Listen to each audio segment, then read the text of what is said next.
So in today's video we're going to be looking at changing between units with looking at volumes and areas of things like you requested in class on Friday.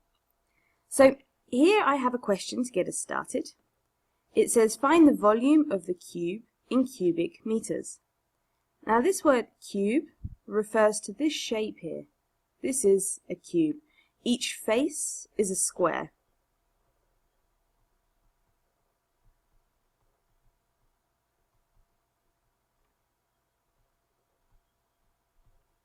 So all of these edges, and I'll just write that word there because that's the official term for it, each of these edges has the same length. Cubes don't only have edges, they also have faces. This is a face of the cube here.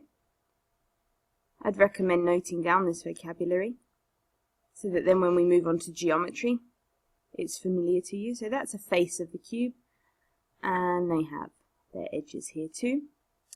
And this here is a vertex. So that's just a fancy word for corner. And the plural of vertex, vertices. So this face here has 4 vertices, for example. That's just the corner.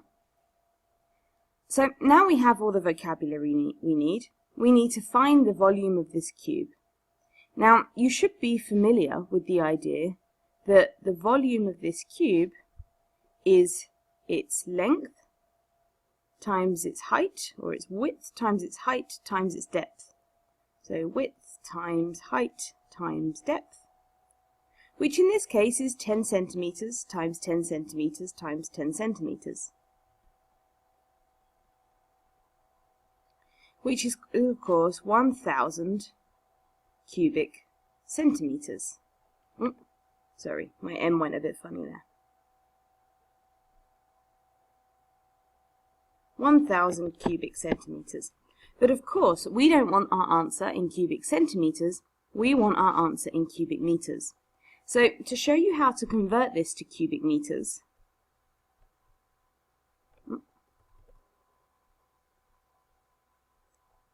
I'm going to first of all convert each of these into meters, and then multiply those results together to get it in cubic meters, and then we can compare these two results that we get. So 10 centimeters is equal to 10 multiplied by 10 to the minus 2 meters. And this 10 to the minus 2 you can find in your conversion table on page 27 of your book. But you also know that there are 100 centimeters in a meter, and so this is just the same as dividing by 100. So 10 centimeters times 10 centimeters times 10 centimeters is equal to 10 times 10 to the minus 2 meters times 10 times 10 to the minus 2 meters times 10 times 10 to the minus 2 meters. And of course, because of our rules of multiplication, I can just write this in a different order. So that's 10 times 10 times 10, which is the same as what we had up here, if I compare that and that. And I should just write here that this is in cubic meters, so that this doesn't seem equal to this.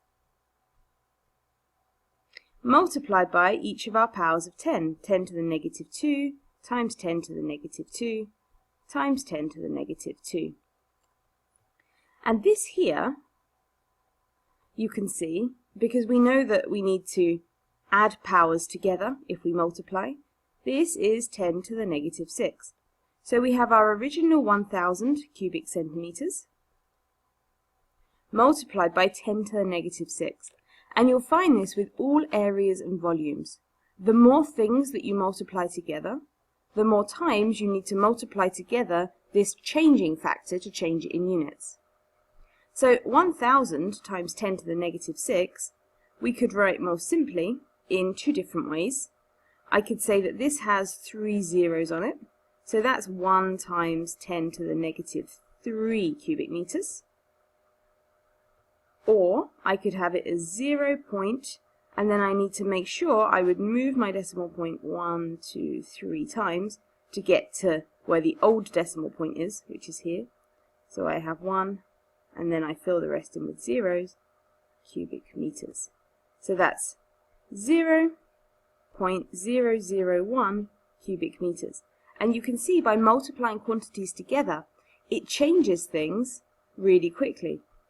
So 1,000 cubic centimeters might sound like 1 cubic meter, but it's actually 0.001 cubic meters. And this is quite easy, I think, to visualize, because 1,000 cubic centimeters you could change from being a cube if we tried to imagine a simple shape that would hold 1,000 cubic centimeters. You could have a shape that was 1,000 centimeters along, so 1 meter wide. But to multiply things together to get to this 1,000 cubic centimeters, it would only be allowed to be 1 centimeter tall and 1 centimeter deep. So, my little sketch there. Sorry, I'm using the same pens as on the board at school, so it's quite difficult. Okay, so you can see that you wouldn't expect this to be 1 cubic meter, because in meters, this might be 1 meter, but this is certainly much smaller than a meter. And if I multiply this by something much smaller than itself, it makes my result smaller. And then I'm multiplying again by something much smaller than itself to get this. These two shapes would have the same volume.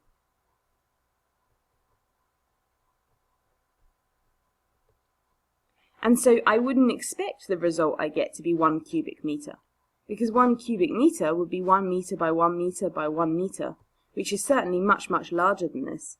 In fact, I can fit many, many of these shapes inside a cube that was 1 meter by 1 meter by 1 meter.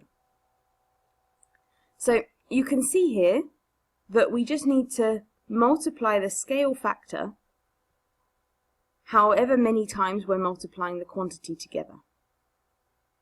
So let's do a second example, and let's do it a little bit faster so you can see how this trick can help you get to results more quickly.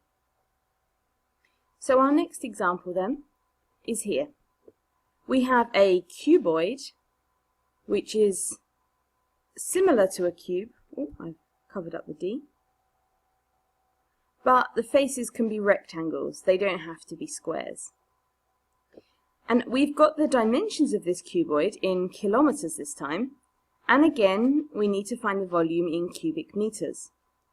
So what we need to do is we need to multiply the three numbers together we have, 0.5 times 1 times 3, and then we need to multiply by the changing factor each time, so times 10 to the 3, times 10 to the 3, times 10 to the 3. Because there are 10 to the 3, 1 kilometer is 10 to the power of 3 meters. And we need to do it each time for each one, just like we did in our previous example, because of this line here. So 10 to the power of 3 times 10 to the power of 3 times 10 to the power of 3 is 3, 6, 9. Add the powers together, that's 10 to the power of 9.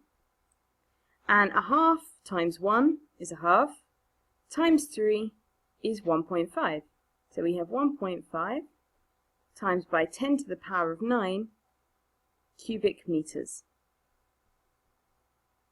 And of course we can convert this. We can say that's 1, and our decimal point was here, and then we need to move it 1, 2, 3, 4, 5, 6, 7, 8, 9 in this direction. So I have 5, and then I fill all of these up with zeros. Cubic meters. And let's see how big this is. So that's then millions. That's in English is 1.5 billion cubic meters. So you can see how this also works here. And we've come to our answer much more quickly than we came to our answer before. So then one final one to look at. We have a square here, and we know that each of the sides are 10 millimeters, and it asks us to find the area of the square so the area being this part here, in centimetres squared. So this time we're not converting from millimetres to metres, but millimetres to centimetres, which means you can't rely so much on your table. So you know by that 10 millimetres is 1 centimetre.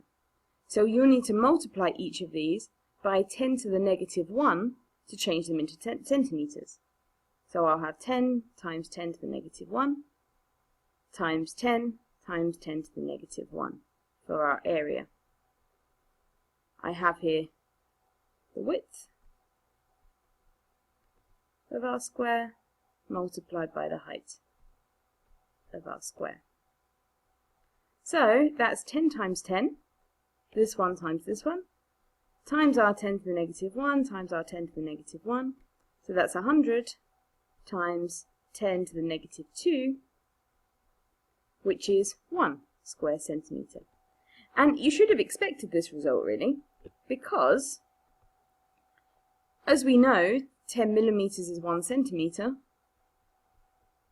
1 centimetre times 1 centimetre gives us 1 centimetre squared. So that should be something you expected.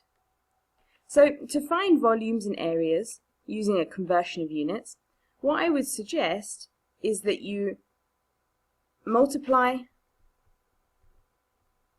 the quantities together,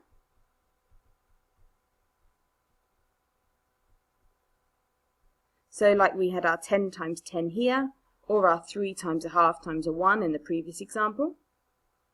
Then multiply by an appropriate power of 10,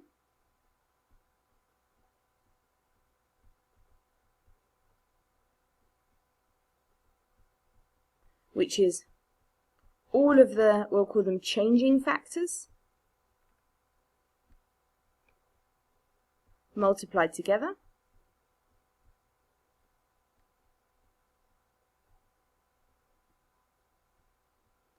And then calculate,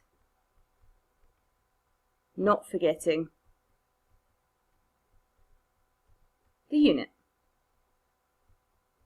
Because of course the unit is the thing that we're interested in after all.